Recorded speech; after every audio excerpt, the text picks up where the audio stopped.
BMV properties, below market value properties. Okay, as the name suggests, these are properties where the seller is selling them way below market value. 5%, 10%, 50%, 20%, or even lower sometimes. So how does that affect you with a no deposit homes? Well, in your search for a no deposit home, you're going to be speaking to quite a lot of people.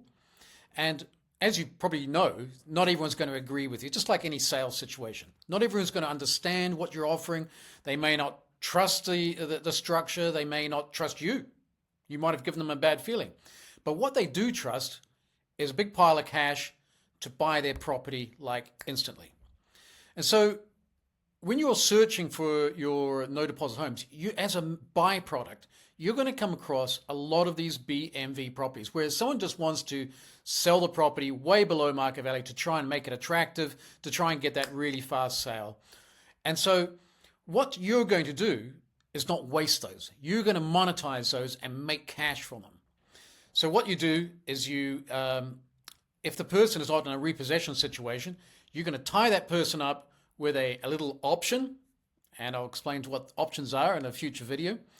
And you're going to go and find property investors. Now, you find property investors through property investor forums, property investor Facebook groups, and might be meetings near you that are held monthly, that sort of thing. And you're going to advertise to them, look, I've got a below market value property. It's 10% below market value. It's 20% below market value. If it's 20% below market value, a property investor can come along with cash, buy the property, and sort of 12 months later, they can refinance that property and pull out their deposit. So they can go and do it all over again because it was sold cheaply.